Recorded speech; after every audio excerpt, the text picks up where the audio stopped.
As you can see, Chinese brands are now flourishing around the world, in UK, in Europe, in Middle East, and also in ASEAN. You start to see a lot of Chinese brands become popular formats of mobility brands in local markets. All of these, I think, are really enabled by the rapid development, and also not only for the main OEM industry, but also the electronics, the battery, and the whole supply chain that actually has come with that.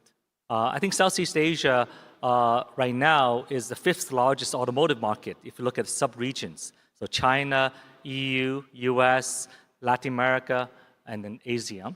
But one fact actually is very interesting is that ASEAN, in terms of EV growth, is actually the highest among all these 5 regions.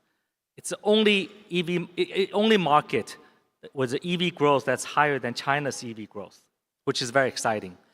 So obviously, right now, ASEAN still have a low penetration rate. Obviously varies by country. In Thailand, probably in the low teens. Indonesia is the high single digits, and maybe elsewhere is like low single digits. So it's still starting with a low base, but the growth rate as well as the fast adoption of EV products, I think we saw as very encouraging. So with that, I think it is definitely one of the core markets for Xpeng. We actually just launched in Singapore last year. We launched in Malaysia in August last year. It's actually been delivering very nicely. You see the nice growth. We actually will be launching our business in Indonesia very soon. I'll be going there later this month. And also elsewhere in the Asian markets, we see actually very good potential for both growth as well as development opportunities for the industry as a whole. If you look at the Chinese development, I think there's a few lessons or experiences you can draw from.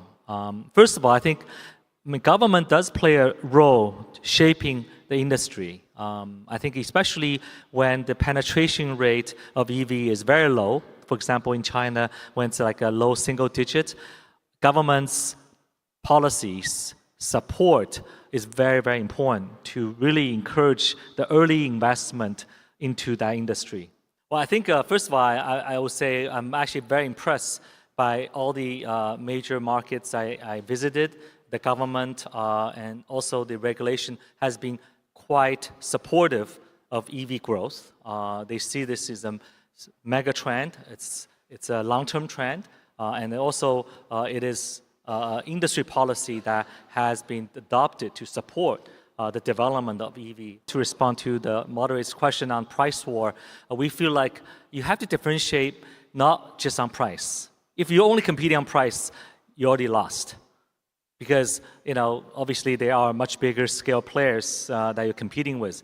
You have to really bring a differentiated design, differentiated technology, and also a value proposition that's unique in order to compete.